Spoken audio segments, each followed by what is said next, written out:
Maria namanya. Nah, Maria ini orang menengah ke bawah, dan dia tuh seneng banget di saat tahu bahwa nomor yang dia pegang itu adalah nomor pemenangnya, door prize-nya, yang mendapatkan saat itu mendapatkan 1 juta peso. Seneng lah, dia udah pada joget-joget. Ternyata pas dia keluar rumah, nggak cuma dia doang.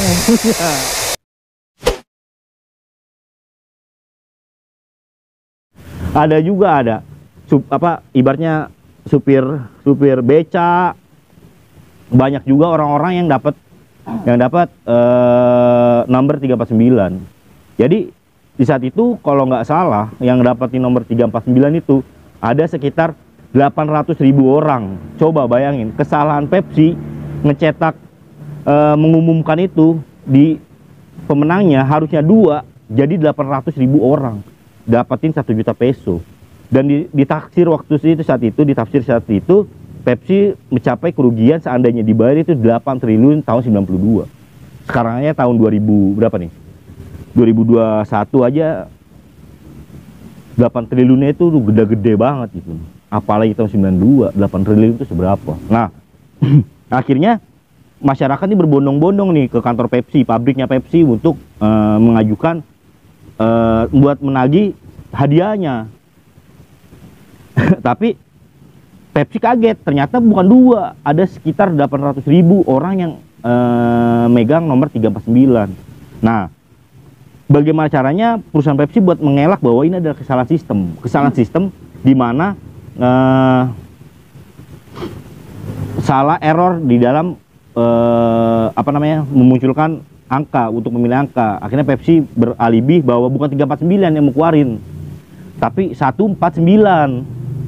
Nah, akhirnya orang-orang yang udah megang 349 tetap nggak terima bahwa itu kesalahan Pepsi, dia nggak bisa terima. Akhirnya dia tetap nuntut dengan angka 349 itu, dengan hadiah itu. Nah, selidik, ternyata kesalahannya itu kalau nggak salah Pepsi itu telepon ke konsultannya yang ada di Meksiko. Dia bertanya konsultannya yang di Meksiko untuk bertanya nomor mana yang mau dikeluarkan. Nah, si perusahaan Pepsi yang di Filipina itu ngomong bahwa jangan keluarkan angka 349. Tapi yang di Meksiko malah berpikir bahwa yang dikeluarkan angka 349. Di situ miskomunikasinya. Akhirnya maksud gue gini loh, yang dikonsultasi ini kan hadiahnya banyak, 1 juta peso.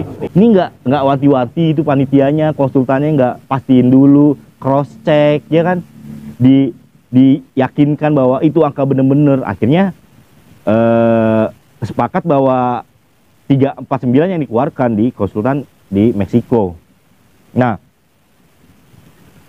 dari Rodolfo Salazar itu adalah presiden Meksiko saat itu. Dia bilang bahwa penjualan Pepsi di Filipina itu mencapai 70%.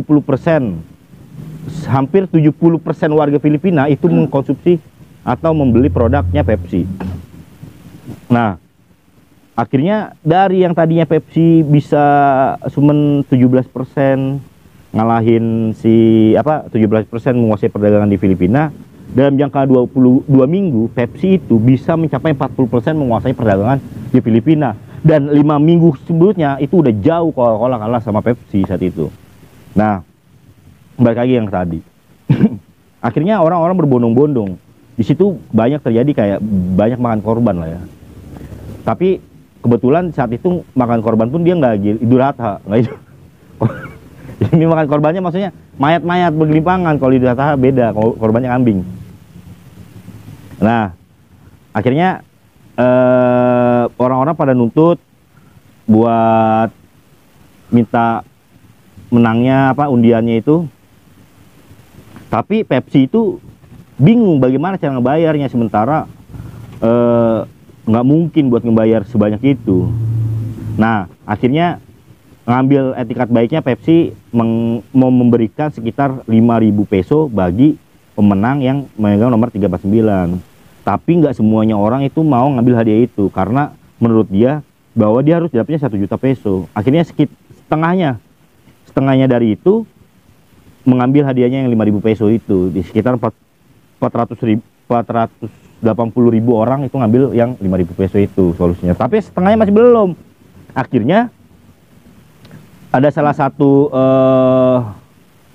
ada salah satu laki-laki di luar pabrik Pepsi sedang berdemo itu bersuara.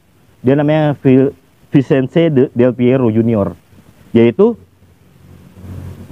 salah satu anaknya juga punya pemegang nomor 349. Kalau nggak salah, Vicente Del Piero itu adalah salah satu pendeta.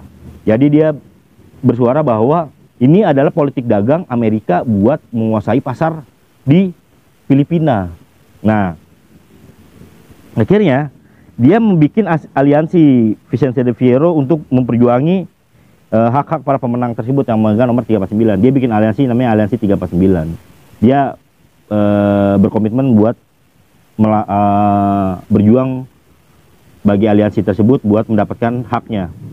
Di luar itu, beberapa aliansi tersebut juga membuat aliansi tersebut 349 kayak United 349. Tapi di selidik ternyata aliansi itu atau aktivis-aktivis itu mau ngambil keuntungan di balik itu. Ada aktivis yang si United 349 itu dia pengen bahwa membantu para pemenang ini mendapatkan haknya atau hadiahnya. Tapi sebelum di persidangan dia pengen itu dibayar untuk biaya operasional sekitar 1.000 peso. 1.000 peso dibayar di muka. Nah, kalau Vicente Del Piero kalau nggak salah dia minta sekitar 500 peso lah buat dibayar di muka. Nah, akhirnya loh kok malah jadi banyak yang memanfaatkan keadaan kayak gini loh. Akhirnya di tahun 2006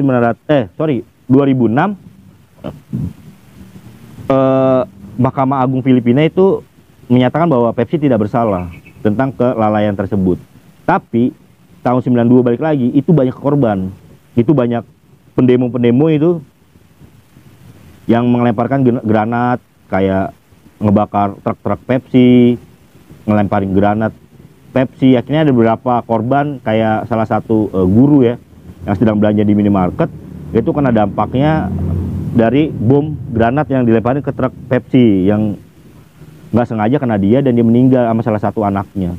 Sama satu lagi korbannya adalah pekerja di pabrik Pepsi yang sedang lagi kerja tuh dilemparin granat. Itulah salah satu promosi terbesar dan terburuk yang pernah ada, tapi yang paling sukses juga di saat itu. Nah, di Indonesia sendiri sekarang Pepsi udah nggak ada. Udah bangkrut. Sisanya masih tetap dipegang sama Coca-Cola The Company. Nah, ngomong-ngomong masalah cola, lu semua orang, temen-temen nih yang nonton, lu pernah tahu gak sih Coca-Cola itu rasa apa? Minuman rasa apa? Lu tau gak, Mat? Coca-Cola minum rasa apa? Lu minum Coca-Cola udah berapa tahun? Tapi juga, iya emang rasanya begitu. Tapi kan lu harus tahu nih Coca-Cola kan rasa apa. Nah, sepengetahuan gua itu Coca-Cola adalah kayak Pepsi Cola sama Coca-Cola itu adalah minuman perisai rasa cinnamon. Cinnamon tuh apa? Kayu manis gitu. Ini Coca-Cola, info aja ya, ini adalah minuman perasa cinnamon. Jadi jangan asal minum aja. Jadi lu tahu juga rasa apa. Itu bukan pembersih kloset, Bang. Bukan postek gitu. Itu rasa pinus kalau postek. Itu memang banyak yang bikin buat ngebersihin postek. Iya. Ya mungkin ada kandungannya di mana bisa buat ngilangin kerak-kerak. Dan itu apa nggak bahaya itu kalau udah masuk ke dalam tubuh kita? Ya kalau gue menjadi pembersih itu. Buat ngebersihin lambung lu kali mungkin. Tapi selama ini sih aman-aman aja ya. Selagi masih food grade menurut gua. Kayak contohnya ada makanan yang dibakar nyala tuh kayak biskuit. Dulu di YouTube ada tuh ya, di biskuit dibakar nyala. Katanya mengandung plastik atau bahan yang berbahaya dalam tubuh. Menurut gua enggak. Karena biskuit itu mengandung minyak. Nah, minyak itu adalah bahan yang mudah dibakar. Gitu. Jadinya biskuit itu gampang terbakar. Makanya masyarakat Indonesia kalau dapat info apa-apa, itu jangan langsung lu sebarin lagi ke grup family, apalagi orang-orang tua. Kalau dapat isu-isu kayak gitu, kayak kopi babi lah atau apalah, dipelajarin dulu baru kasih tahu orang tua. Ada orang tua nanggep udah bener. Jadinya namanya politik dagang pasti ada yang kayak gitu. Udah, makanya kita kalau dapat info apa-apa telah dulu bener apa enggak. Oke, demikian penyampaian gua. Thank you. Ya.